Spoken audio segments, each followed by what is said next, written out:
দর্শক, বর্তমান বিশ্বের পরিস্থিতি এমন জায়গায় এসে দাঁড়িয়েছে যেখানে আমেরিকা ইরানের উপর পুনরায় একটা বড়সড় হামলা চালানোর পরিকল্পনা করছে। মার্কিন সেন্ট্রাল কমান্ড ইতিমধ্যেই ডোনাল্ড ট্রাম্পকে পরামর্শ দিয়েছে যে ইরানের উপর আবারও সার্জিক্যাল স্ট্রাইক করা উচিত। কিন্তু ঠিক এই উত্তেজনাকর মুহূর্তেই সিএনএনের একটি সাক্ষাৎকারে ন্যাটোর প্রাক্তন কমান্ডার জেনারেল ওয়েসলি ক্লার্ক এমন কিছু কথা বলেছেন যা পেন্টাগনের ভিতরে রীতিমতো কাঁপুনি ধরিয়ে দিয়েছে।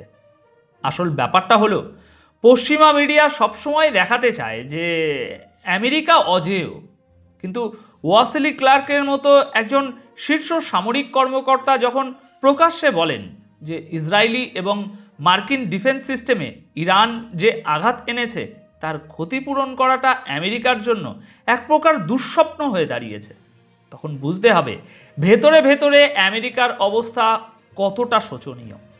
ওয়াসলি ক্লার্ক স্পষ্ট ভাষায় জানিয়েছেন যে এই যুদ্ধে আমেরিকা তাদের অত্যন্ত গুরুত্বপূর্ণ কিছু র্যাডার হারিয়েছে। তাদের টমাহক ক্রুজ মিসাইলের স্টক প্রায় 50% কমে গেছে, ব্যালিস্টিক মিসাইল ইন্টারসেপ্টার কমে গেছে 1/3, এবং তাদের সবচেয়ে গর্বের থার্ড মিসাইল ডিফেন্স সিস্টেমের মজুদ প্রায় অর্ধেক হয়ে গেছে। ক্লার্কের মতে এই $25 বিলিয়ন আর্থিক ক্ষতিটা এখানে আসল বিষয় নয়। আসল সংকটটা হলো এই যে যেই হাই এন্ড সামরিক সরঞ্জামগুলো ধ্বংস হয়েছে বা ব্যবহার করা হয়েছে সেগুলো রাতারাতি কারখানায় তৈরি করা যায় না। এগুলো পুনরায় বানাতে এবং ডিপ্লয় করতে আমেরিকার কয়েক বছর সময় লেগে যাবে। এখানে একটা জিনিস বুঝতে হবে দর্শক, আমেরিকার সামরিক আধিপত্য টিকে আছে তাদের সাপ্লাই চেনের উপর। যখন একজন ন্যাটো কমান্ডার স্বীকার করছেন যে তাদের প্রোডাকশন লাইন এই ঘাটতি দ্রুত মেটাতে অক্ষম, তখন এর সোজা অর্থ হলো গ্লোবাল পাওয়ার প্লেতে আমেরিকা এই মুহূর্তে মারাত্মক ব্যাকফুটে আছে। এখন আপনাদের মনে নিশ্চয়ই প্রশ্ন জাগছে যে ওয়াসলি ক্লার্কের এই দাবিতে আসলে কতটা সত্যতা আছে। একজন মার্কিন জেনারেল হয়ে তিনি কেন নিজেদের দুর্বলতা এভাবে প্রকাশ্যে আনছেন? দর্শক, এখানেই জিওপলিটিক্সের আসল ক্যালকুলেশনটা লুকিয়ে আছে। গত 40 দিনের যে যুদ্ধটা আমরা দেখলাম সেখানে আমেরিকা প্রায় 850 থেকে 1000টি টমাহক মিসাইল ব্যবহার করেছে। এই মিসাইলগুলো অত্যন্ত ব্যয়বহুল এবং এগুলো খুব সীমিত সংখ্যায় তৈরি হয়। অন্যদিকে ইরানের মিসাইল ঠেকানোর জন্য আমেরিকা তাদের পেট্রিয়ট মিসাইল ব্যবহার করেছে 1000-এরও বেশি। এর পাশাপাশি প্রায় 200 থার্ড ইন্টারসেপ্টার এবং 100 থেকে 200 SM-3 ইন্টারসেপ্টার ফায়ার করা হয়েছে। এগুলো কোনো সাধারণ ওই গোলা কার্তুজ নয়, এগুলো আমেরিকার হাই এন্ড এয়ার ডিফেন্স সিস্টেমের মেরুদণ্ড।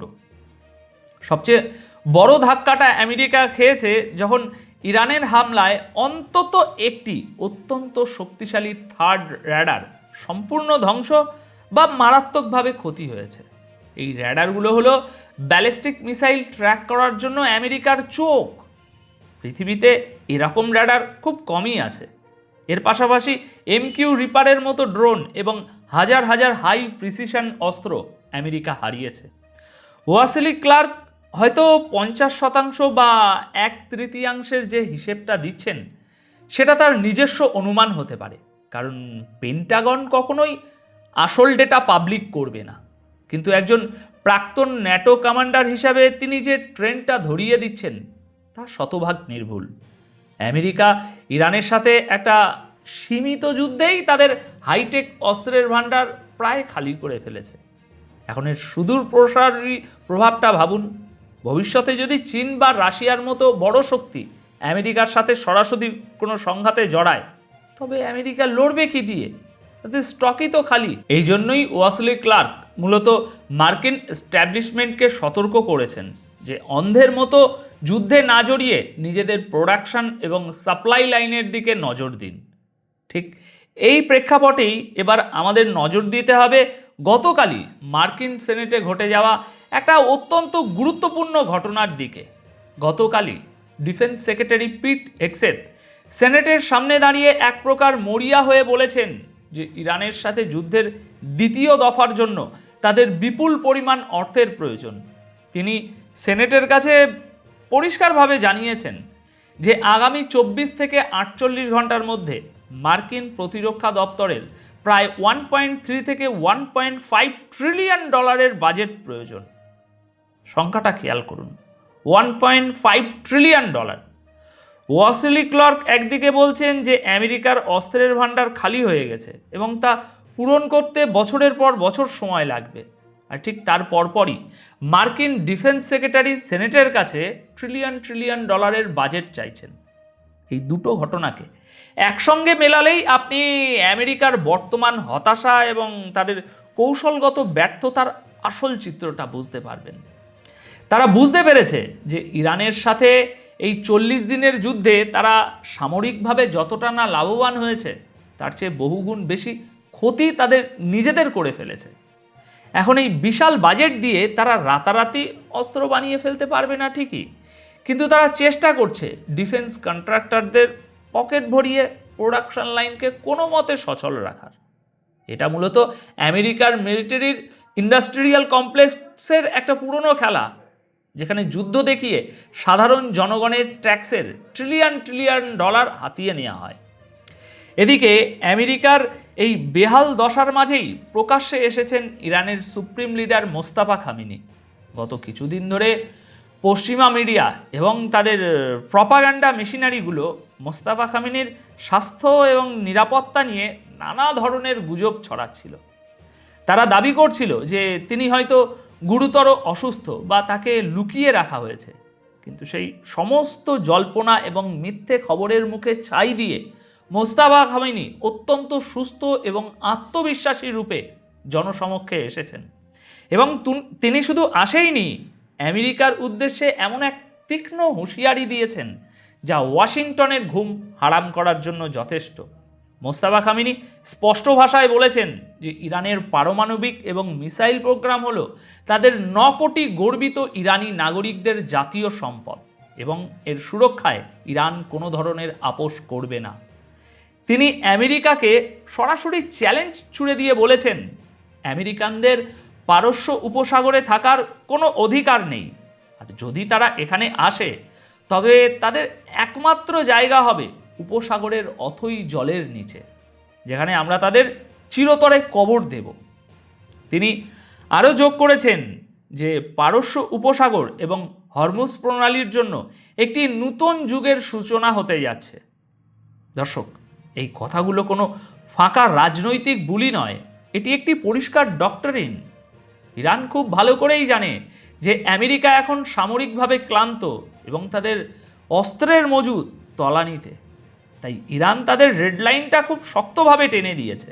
তারা বুঝিয়ে দিয়েছে যে যদি আমেরিকা নতুন করে কোনো ভুল পদক্ষেপ নেয় তবে পারস্য উপসাগরে থাকা মার্কিন নৌবহরগুলো ইরানের হাইপারসনিক এবং ব্যালিস্টিক মিসাইলের সহজ নিশানায় পরিণত হবে।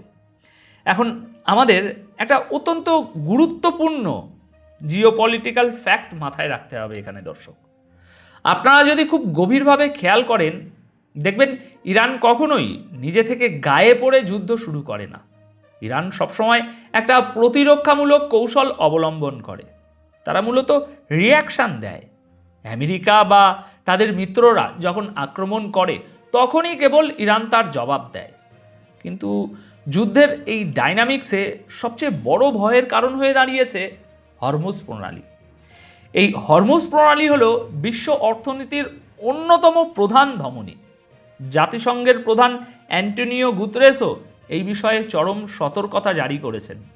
তিনি বলেছেন যে হরমুজ প্রণালীতে যে অবরোধ তৈরি হয়েছে বা চলছে তা গ্লোবাল ইকোনমির গলা টিপে ধরছে। এখানে আসলে একটা ডবল ব্লকেট বা দ্বিমুখী অবরোধ চলছে। একদিকে আমেরিকা এবং তাদের মিত্ররা ইরানের বন্দরগুলোকে অবরোধ করে রেখেছে, অন্যদিকে ইরানও হরমুজ প্রণালীতে তাদের শক্তি বৃদ্ধি করে গোটা এলাকার নিয়ন্ত্রণ নিজেদের হাতে রেখেছে। গুতেরেস সতর্ক করে বলেছেন যে এর ফলে বিশ্বের এনার্জি সেক্টর, ট্রান্সপোর্টেশন, ম্যানুফ্যাকচারিং এমনকি গ্লোবাল ফুড মার্কেটে একটা ভয়াবহ ধস নামতে যাচ্ছে। কিন্তু আসল প্রশ্ন হলো, জাতিসংঘের এই সতর্কবার্তায় কি ডোনাল্ড ট্রাম্প বা বেঞ্জামিন নেতানিয়াহুর কিছু যায় আসে? উত্তর হলো একদমই না। তাদের কাছে গ্লোবাল ইকোনমির চেয়ে নিজেদের রাজনৈতিক অস্তিত্ব এবং আধিপত্য টিকিয়ে রাখাটা অনেক বেশি জরুরি। তারা বরং এই অস্থিরতাকে কাজে লাগিয়ে নিজেদের যে এজেন্ডা, সেই এজেন্ডা বাস্তবায়ন করতে চায়। এই পুরো জিওপলিটিক্যাল দাবার বোর্ডে আমেরিকা এখন নূতন চাল চালার একটা চেষ্টা করছে। মার্কিন গোয়েন্দা এবং অফিসিয়ালদের রিপোর্ট অনুযায়ী ইরান নাকি তাদের সামরিক সক্ষমতা নূতন করে পুনর্গঠন করছে। 40 দিনের যে যুদ্ধটা হয়েছিল, সেখানে আমেরিকা ইরানের বেশ কিছু মিসাইল সাইটে হামলা করেছিল, যার ফলে ইরানের কিছু আন্ডারগ্রাউন্ড মিসাইল বেসের দরজা বলতে পারেন সাময়িকভাবে বন্ধ হয়ে গিয়েছিল। কিন্তু এখন মার্কিন অফিসিয়ালরাই স্বীকার করছেন যে ইরান সেই মিসাইলগুলোকে আবারও বাইরে নিয়ে আসছে এবং যে কোনো সম্ভাব্য মার্কিন আগ্রাসনের জবাব দেওয়ার জন্য নিজেদের পুরোপুরি প্রস্তুত করছে। দর্শক, ইরান জানে যে এই যুদ্ধে তাদেরও ব্যাপক ক্ষতি হয়েছে, তাই তারা নতুন করে কোনো যুদ্ধ চায় না। কিন্তু আত্মরক্ষার খাতিরে যদি তাদের পিঠ দেওয়ালে ঠেকে যায়, তবে তাদের সামনে আর কোনো বিকল্প থাকবে না। আর তখন ইরান শুধু আমেরিকান ঘাঁটিতেই হামলা করবে না, বরং উপসাগরীয় অঞ্চলে আমেরিকার যে চামচা রাষ্ট্রগুলো আছে তাদের উপরও ইরানের ক্ষোভ গিয়ে পড়বে। এবং এই তালিকার সবার উপরে আছে সংযুক্ত আরব আমিরাত। এখানে আপনাদের একটা অত্যন্ত ইন্টারেস্টিং খবর জানাই। সংযুক্ত আরব আমিরাত সম্প্রতি ওপেক থেকে বেরিয়ে গেছে। কেন বের হলো তারা? কারণ আমেরিকা তাদেরকে বুঝিয়েছে যে ওপেকের নিয়মকানুন থেকে বেরিয়ে এলে ইউএই স্বাধীনভাবে তাদের তেলের উৎপাদন বাড়াতে পারবে এবং আমেরিকার সুরক্ষায় নিজেদের অয়েল ইন্টারেস্ট আরও ভালোভাবে রক্ষা করতে পারবে। আমেরিকার এই প্রলোভনে পা দিয়ে ওপেক থেকে বেরিয়ে এসেছে, কিন্তু এর ফলে তারা নিজেদের কতটা বড় বিপদের মুখে ঠেলে দিয়েছে তা হয়তো তারা এখনও পুরোপুরি বুঝতে পারছে না। একদিকে তারা আরব এবং মুসলিম বিশ্বের একটি বড় ব্লক থেকে নিজেদের আলাদা করে ফেলল, অন্যদিকে তারা এই চরম উত্তেজনাকর পরিস্থিতিতে নিজেদেরকে আমেরিকার ফ্রন্টলাইনে পরিণত করল। যদি কাল ইরান এবং আমেরিকার মধ্যে কোনো ফুল স্কেল যুদ্ধ শুরু হয়, যেটা হবেই, তবে আমেরিকার স্বার্থ রক্ষা করতে গিয়ে এই ইউএইর তেলের খনিগুলো এবং তাদের ওই চকচকে শহরগুলোই সবার আগে যুদ্ধের আগুনে জ্বলবে। আমেরিকা কখনোই নিজেদের মাটি থেকে যুদ্ধ লড়ে না, তারা অন্যের ঘাড়ে বন্দুক রেখে গুলি চালায়। আর ইউএই ঠিক সেই কাজটাই স্বেচ্ছায় নিজের ঘাড়ে তুলে নিয়েছে। দর্শক, বিশ্ব রাজনীতির এই পুরো চিত্রটা অত্যন্ত জটিল এবং পেঁচানো। যখন আপনি ওয়াসি ক্লার্কের মতো মানুষের বয়ান বিশ্লেষণ করবেন, যখন আপনি পিট হেক্সাথের $1.5 ট্রিলিয়ন চাওয়ার পেছনের আসল কারণটা বুঝবেন, তখন আপনি পরিষ্কার দেখতে পাবেন যে ওয়েস্টার্ন হেজিমনি বা পশ্চিমা আধিপত্যের ভিত কতটা বর্তমানে নড়বড়ে হয়ে গেছে। ইরান তাদের সীমিত সম্পদ নিয়েও আমেরিকার মতো একটা সুপার পাওয়ারকে এমন এক স্ট্র্যাটেজিক ট্র্যাপে ফেলে দিয়েছে, যেখান থেকে বের হওয়া আমেরিকার জন্য এখন রীতিমতো একটা বিভীষিকা। আমি সবসময় চেষ্টা করি আপনাদের সামনে এই পর্দার আড়ালের আসল সত্যগুলো তুলে ধরতে, একদম লজিক্যাল এবং প্র্যাকটিক্যাল ফ্যাক্টস দিয়ে। সুতরাং আজকের এই বিশ্লেষণ আপনাদের কেমন লাগলো এবং আমেরিকার এই অস্ত্র ফুরিয়ে যাওয়ার সংকট এবং ইরানের কড়া অবস্থান নিয়ে আপনাদের ব্যক্তিগত মতামত কি, তা অবশ্যই কমেন্ট করে জানাবেন। আজ আপাতত তাহলে এখানেই শেষ করছি। দেখা হবে পরের ভিডিওতে নতুন কোনো গভীর বিশ্লেষণ নিয়ে। সবাই খুব ভালো থাকবেন, সুস্থ থাকবেন। ধন্যবাদ আপনাদের সকলকে।